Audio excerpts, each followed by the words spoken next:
Welcome back to the channel, everyone. Thanks for joining us again in another one here on the show. Big up yourself, my viewers and my subscribers. Please remember to like, share, and subscribe. And again, I encourage you to go over to Coach's Desk Unlocked and, subscribe to that channel. Share it. You know what I mean? Hey, I was having a conversation with somebody this morning, I'm not going to tell you the details of the conversation, but me I tell you, say, a long time in the lives of people. Trust me. A long time in I laugh, so I laugh till I nearly pop up. Anyways, that outside of the way. So let's talk about Antonio Watson. Antonio Watson, he's actually the world champion. Won in a very good time, 44-1 thereabout, defeating Hudson Smith, the 490 man. What did I say? 490? I mean 390 man. Yeah. So it was a good win, put Antonio on the map. Of course, we know of his potential since high school days. He used to run the 400 meters, 200. Had a whole lot of swag. Yeah. But in recent times, he picked up an injury, right? And he has been struggling for the most part. 2024 and 2025 he didn't start it out so good for him, but he's working. He seemed to be working his way back. You know what I mean? He went he was at the trials, then he ran probably about 100 meters, then he walked off the track. It wasn't any injury concern from the information that reached my desk. Yeah. And he has been working. And like I said before, these times that we're seeing on the circuit for Antonio, it is something of concern to the fans and the supporters of Watson. However, for me, I think you'll get over that hump because, like I've said before, he has been doing some very good times in training. And it's an indication where he's at. It's just for him to get the races in and put it together. So in Sweden today, he did a season best. Still in the 45 ranking, 45.21. It is faster than what he did 45, I think it was 2.4, so just outside. And of course, in England, in London, he did 46.07, which to me, it seems as if it was one of those bush meets. Yeah. But again, the time put on the board is very, very important. And like I said, the fans might be seeing that. And, it seems as if he's struggling based off times. However, I think he's in good shape.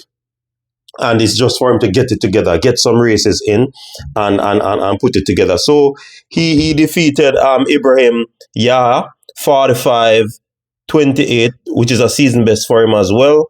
The Norwegian third place, Havard, 45.77.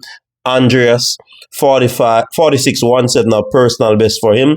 Marcus Torney, 47.30. 7 equals his season best. Victor, 48.75 personal best. David Mathiasen, 49.49. And Theodore Clearforce, 49.75. So it wasn't about competition for him there. I think what his team is doing is try as best as possible to get him into races so that he can, make that progress. Because he has not raced a lot in the early season. Therefore, I believe they're putting him in distinctive races or selective races where, he can go out there and put things together, work on his craft, work on his race model, getting that confidence up again. All of these variables that will certainly put him back into a space of confidence that he wants to be, I mean, for me, I would definitely try as best as possible to get him in one of those big races before the championship. I don't know what his team is doing, but I mean, sometimes it's good, sometimes it's bad. just to get him and see where is that competing against these competitions, these top athletes who are running 44 at will. But one thing I know about One Bob a champion still, you know. Yeah, man, One Bob a real competitor. So, irrespective of how he's struggling right now, trying to get races in, trying to get race sharp, I think One Bob will be ready, man. Certainly, I think One Bob will be ready. I'm not too well. If I look at it from a perspective where other athletes are doing 44, 44 low, 44 mid, of course, it can seem as if he is struggling. It can seem a little bit disturbing. You know, it can be a little bit concerning. But I certainly think that he will push. Definitely, he will push. And it's a youth, like I said, he's a competitor. He's not gonna just give up his title like that. Yeah, it's gonna be tough for him as he move forward, but nonetheless, he's a competitor, he's a warrior, and it's gonna be interesting going forward. You know what I mean? And yeah, so in the women's shot put, I think Daniel Thomas Dodd is in second position as it stands right now. She's 18.58, and her competitor, who is leading, Alexina Johansson, 18.59. And she has been pushed down to third now because a new leader, Fanny Ross, she has moved up to 18.86. So Daniel Thomas Dodd is in third position as it stands right now in the discus throw.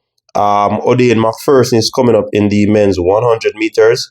We'll certainly give you a report on that again, so that you'll be up to date with what is happening where these athletes are concerned as they compete on the circuit. Yeah. But again, Antonio Watson, I mean, fighter, whatever is happening, I think he'll overcome it. Getting to the finals of the World Championship this year, it's going to be difficult for him. I'm not going to go around that. It's going to be difficult, especially as it stands now with who is competing. But again, one thing I know about track and field is not what you do throughout the season, is what you do when the time is right. Yeah, the numbers are there to, assess what the athletes are going to do, what they can do. But you have some people don't watch them throughout the season.